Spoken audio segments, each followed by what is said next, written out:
Hello my dear friends, welcome back to the channel. हम लोग का चल रहा था अकाउंटिंग फॉर जीएसटी। तो आज हम लोग देखेंगे प्रैक्टिकल क्वेश्चन, ठीक है, जिसमें एंट्रीज पास करके देखेंगे कैसे कैसे होती है जीएसटी की एंट्रीज। लास्ट वीडियो में हमने देखा था कि नॉर्मल एंट्रीज कैसे होती है जीएसटी की, ठीक है। तो आज प्रैक्टिकल क्वेश्चन की हेल्प से, तो ये हमारा जर्नल का format. Look at question number 2, जिसमें क्या बोला है कि pass entries in the books of Kamal Bros assuming all transaction have been entered within the state of Haryana. उसके बाद चार्जिंग सीजीएसटी एसजीएसटी 6% ईच है। CGST 6%, SGST 6%। ओके, तो 2018 डेट दे रखी है। अप्रैल की ट्रांजैक्शन हो रही है कब? अप्रैल 1 की। Purchase goods for 3 lakh from S Chandra. S Chandra से हमने 3 लाख का गुड्स परचेस किया है। ओके, तो नॉर्मल एंट्री क्या होगी? Purchase account debit. अब देखो परचेस की है तो उसके साथ कौन सा जीएसटी लगता है जी? इनपुट जीएसटी, ठीक है। तो इनपुट सीजीएसटी और इनपुट एसजीएसटी परचेस के साथ साथ। To S Chandra, S Chandra से खरीदा है तो S Chandra is the giver. हमारा परचेस एक्सपेंस हो गया। तो गुड्स हमने एक्चुअल कितने की खरीदी? 3 लाख की। 3 लाख के गुड्स हो गए, तो उस पर हमने जीएसटी कितना पेमेंट करना है? 6%। तो 3 लाख के 6% कितना हो जाएगा? अच्छा, तो 18,000, ठीक है। तो 18,000 सी जीएसटी का अमाउंट और 18,000 एस जीएसटी का अमाउंट। तो टोटल हमारा कितना पेमेंट हो जाएगा? एस चंद्रा को कितना देने पड़ेंगे? यानी कि 3,36,000। तो ओके, नेट परचेस कितना है? 3,36,000 being goods purchase on credit from S Chandra. उसके बाद नेक्स्ट ट्रांजैक्शन हुई है अप्रैल 6 की। Sold goods for 5 lakh to Aditya Gupta. Aditya Gupta को हमने बेचा है ना। Sold goods to Aditya Gupta है, नाम दिया है, यानी कि क्रेडिट ट्रांजैक्शन है, ठीक है। तो क्रेडिट ट्रांजैक्शन में Aditya Gupta is the receiver होगा। तो Aditya Gupta account debit, debit the receiver. Aditya Gupta account debit to sales account. Sales हमने गुड्स कितनी करी हुई है? सेल्स हमने करी 5 लाख की। तो 5 लाख की सेल करी, वो तो एक्चुअल गुड्स की कॉस्ट है टू। और सेल्स के साथ कौन सा जीएसटी लगता है? आउटपुट। तो output C GST account, C GST account and output S GST account, right.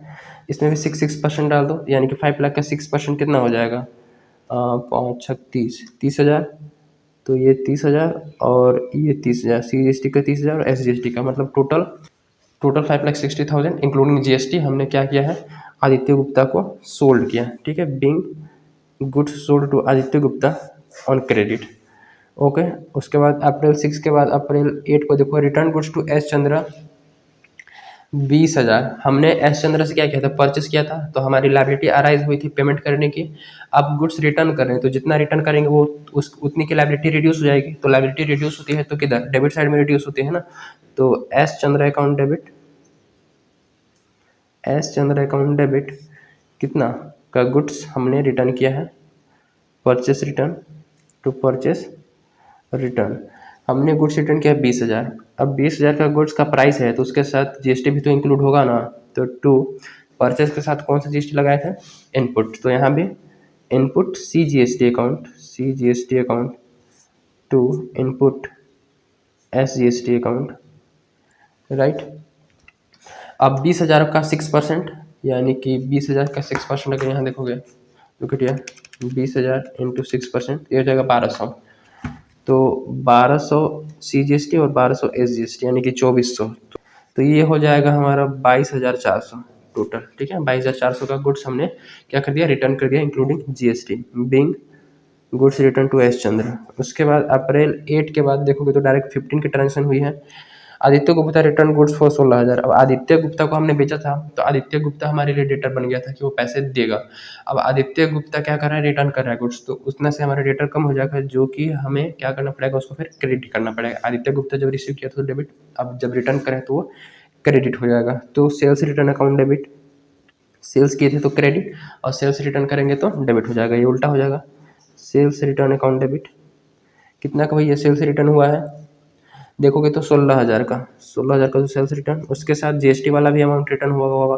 तो और सेल्स के साथ हमने आउटपुट जीएसटी यूज़ किया है, तो यहाँ भी हम क्या करेंगे? Output C GST account debit and output S GST account debit, output S GST account debit to Aditya Gupta, Aditya Gupta, right. Aditya Gupta is the giver. और इस केस में हम, तो इस केस में हमारा जीएसटी कितना हो जाएगा? 16,000 का 6%। लुक एट हियर, 16,000 इंटू 6%, ये हो जाएगा 960 रुपये। तो 960 रुपये इंक्लूडिंग जीएसटी और ये 960, यानी कि 16,000 प्लस 960 प्लस 960 प्लस 960 प्लस 16,000, तो ये हो जाएगा कितना, 17,920। तो टोटल गुड्स 17,920 का क्या हो गया, सेल्स रिटर्न हो गया इंक्लूडिंग जीएसटी। अब पता है ना लास्ट में क्या करना है, यहाँ पे कैरिड फॉरवर्ड सिर्फ लिखना और यहाँ पे टोटल कर देना, ठीक है। उसके बाद नेक्स्ट पेज में हम क्या करेंगे, ब्रॉड डाउन लिखेंगे जो अमाउंट आया होगा। उसके बाद हम लोग नेक्स्ट एंट्री स्टार्ट करते हैं। अब देखो 15 तारीख के बाद 18 तारीख को क्या ट्रांजेक्शन हुई है, paid for printing and stationery 10,000। अब प्रिंटिंग एंड स्टेशनरी के लिए हमारा एक्सपेंस हुआ है, ठीक है, तो हमें लिखना पड़ेगा प्रिंटिंग एंड स्टेशनरी हमारा एक्सपेंस है। तो और एक्सपेंस क्या होता है, डेबिट होता है, तो printing and stationery account debit, printing and stationery account debit, ठीक है। और ये होगा input CGST account debit, input SGST account debit to bank account या फिर कैश अकाउंट। बैंक अकाउंट या फिर कैश अकाउंट लिख सकते हो क्योंकि पैसे तो जा रहे हैं ना। तो उस केस में कितना, 10,000 का तो प्रिंटिंग एंड स्टेशनरी हुआ, बाकी जीएसटी इंक्लूडिंग जीएसटी कितना हो जाएगा, 6% जीएसटी 600 और ये 600, यानी कि टोटल 11,200 अमाउंट पेमेंट किया होगा including GST printing and stationery का, ठीक है। Being paid for printing and stationery. उसके बाद 18 के बाद देखोगे तो फिर 24 को क्या हुआ है कि goods withdrawn bye proprietor for personal use से कितना, 30,000 का गुड्स विड्रॉन किया गया है पर्सनल यूज के लिए। तो उसके इसमें हम प्रोप्राइटर को ड्राइंग अकाउंट से डिनोट करते हैं और यहाँ पर ड्राइंग अकाउंट डेबिट हो जाएगा to purchases account. Normal drawing की ही एंट्री होती है टू परचेसेस अकाउंट। गुड्स कितने की विड्रॉ की गई है भैया, 30,000। तो गुड्स के साथ उसका जीएसटी वाला अमाउंट भी तो होगा ना, तो टू कितना, इनपुट परचेसेस के साथ इनपुट यूज होता है, तो input CGST account to input SGST account, ठीक है। तो 30,000 का 6% यानी कि 1,800 और 1,800, 18,36 यानी कि 3,600, तो टोटल हो जाएगा 33,600 का गुड्स विड्रॉन किया प्रोप्राइटर ने including GST. So being goods withdrawn bye proprietor for personal use. उसके बाद 24 के बाद देखो 27 को क्या ट्रांजेक्शन हुई जी, गुड्स डिस्ट्रॉयड बाय फायर। तथा इसको क्या है, गुड्स डिस्ट्रॉयड बाय फायर, तो हम लोग लॉस हुआ है हमारे लिए, तो loss by fire account debit to purchases account, to purchases account. कितने की गुड्स लॉस्ट हुई है जी, 20,000 की। तो गुड्स की प्राइस है और जीएसटी वाला प्राइस भी इसमें इंक्लूड होगा, तो टू परचेस के साथ input CGST account to input SGST account.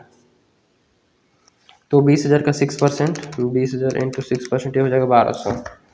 तो 1,200 और 1,200 यानी कि 2,400, तो 22,400 का टोटल लॉस हो गया फायर के थ्रू, ठीक है। Being goods destroyed by fire. अब हमें क्या करना है, सेटलमेंट ऑफ जीएसटी। तो अब हम लोग देखते हैं सेटलमेंट ऑफ जीएसटी कि कैसे कैसे जीएसटी का पेमेंट होगा, नेट पेमेंट कितना होगा गवर्नमेंट को। तो हम लोग पहले करेंगे टोटल इनपुट CGST, टोटल करेंगे इनपुट CGST और इनपुट SGST का, टोटल इनपुट CGST और टोटल इनपुट SGST कि हमने एक्चुअल में जीएसटी पेमेंट किया कितना है। इनपुट मतलब क्या हुआ, पेमेंट हुआ है गुड्स एंड सर्विसेज को परचेस करने के टाइम पे जो पेमेंट हुआ है, एक्सपेंस के दौरान जो पेमेंट हुआ उसके लिए इनपुट यूज हुआ है।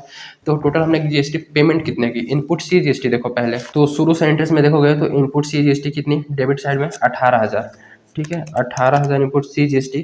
उसके बाद इनपुट CGST यहाँ क्रेडिट हुआ 1,200, मतलब 1,200 कम हो गया, ठीक है। तो 1,200 हमें क्या करना पड़ेगा, लेस करना पड़ेगा। 1,200 हमने पेमेंट की, 18,000 हमने यहाँ पर पेमेंट किया था, तो 1,200 यहाँ पे फिर गुड्स रिटर्न में वो हुआ, वो भी तो हो गया, लेस हो गया, ठीक है। उसके बाद इनपुट की बात करें और तो इनपुट हमने यहाँ पर 600 प्लस किया है, तो यहाँ पे हमने 600 और पेमेंट की, इनपुट CGST प्लस करेंगे 600। उसके बाद यहाँ पे 1,800 क्या हो गया, क्रेडिट हो गया, मतलब यहाँ पे लेस किया जाएगा इनपुट को, तो माइनस करेंगे 1,800।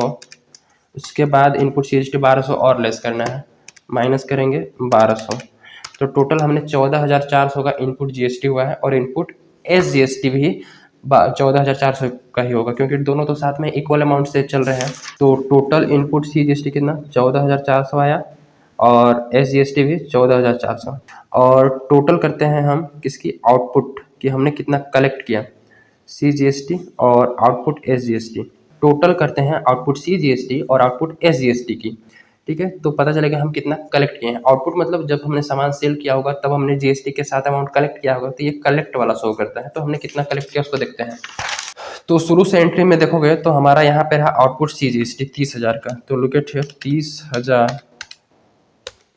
30,000 हमारा क्या रहा आउटपुट CGST। और देखो आउटपुट यहाँ पर डेबिट हुआ है 960, मतलब हमें क्रेडिट साइड में कलेक्ट किया था तो डेबिट साइड में लेस हो जाएगा ना, डेबिट साइड में कम हो जाएगा, यानी कि ये माइनस कर देंगे 960, ठीक है। उसके बाद देखोगे तो आउटपुट इधर और कहीं नहीं है, यानी कि इक्वल टू 29,040, ठीक है। 29,040 हमने GST क्या किया है कलेक्ट किया है, 29,040 GST कलेक्ट किया, 29,040 GST, 29,040 CGST कलेक्ट किया और 29,040 SGST कलेक्ट किया। अब देखो हमने कलेक्ट किया इतना और पेमेंट किया इतना, हमने पेमेंट कम किया है तो और नेट कितना पेमेंट करना पड़ेगा, ठीक है। तो उसको देखोगे नेट CGST पेड जो कि गवर्नमेंट को पेमेंट करी जाएगी कितना, हमने कलेक्ट किया 29,040 रुपये और पेमेंट कर दी कितना परचेस करने का टाइम पे या एक्सपेंस के टाइम पे 14,400। तो हमने कितना ज़्यादा कलेक्ट की, ये कलेक्ट वाला है और ये पेमेंट वाला है, तो कितना ज़्यादा कलेक्ट की, तो माइनस कर देंगे अगर 14,400, तो इस केस में हम 14,640 एक्स्ट्रा कलेक्ट किया है हमने, 14,640 जो कि नेट GST गवर्नमेंट को पेमेंट किया जाएगा।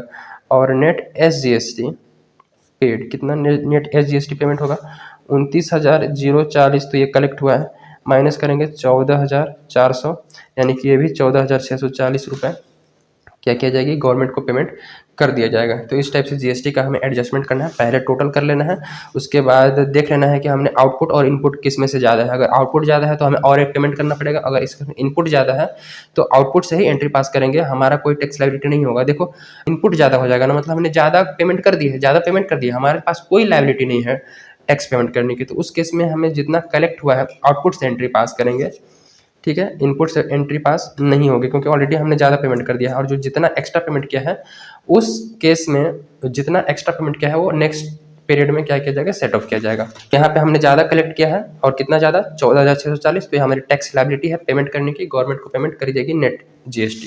तो उसको एंट्री में कैसे करेंगे, तो एंट्री में सिंपल सा है, यहाँ पे सबसे पहले लिखो आउटपुट, क्योंकि जितने भी आउटपुट थे वो क्रेडिट साइड में हमने कलेक्ट किया था, तो उसको सेट अप करने के लिए डेबिट करो आउटपुट CGST अकाउंट डेबिट, ये आया था कितना 29,040, और आउटपुट SGST अकाउंट डेबिट 29,040 आया था, to input CGST input CGST कितना 14,400 था, और टू इनपुट SGST, ठीक है, ये भी 14,400, और इनको बैलेंस करने पर आया था कितना, उसको पेमेंट कर देंगे बैंक से, तो 14,640 प्लस 14,640 इतना ही आया था ना, 14,640 14,640, इन दोनों अमाउंट को जोड़ के बैंक से कितना किसको गवर्नमेंट को अकाउंट में डिपॉजिट कर दिया जाएगा। तो 14,640 प्लस 14,640, तो ये हो जाएगा हमारा कितना 29,280 रुपये, being adjustment of GST and balance of GST paid, ठीक है, बैलेंस ऑफ GST पेमेंट हो जाएगी। तो इस टाइप से बेसिकली GST की एंट्रीज करनी है, बहुत ही सिंपल सी ट्रांजैक्शन होती है GST में। हमें लास्ट में बेसिकली देख लेना है कि इनपुट और आउटपुट में से कौन सा ज़्यादा है, और जो आउटपुट अगर ज़्यादा होगा तो हमें यहाँ पे डेबिट करके और इनपुट से बैलेंस करके जो बैलेंस बचेगा उसको गवर्नमेंट को पेमेंट हो जाएगी। ओके, सो ये बेसिकली रही रिलेटेड टू GST। सो मिलते हैं next video, till then keep learning, thank you.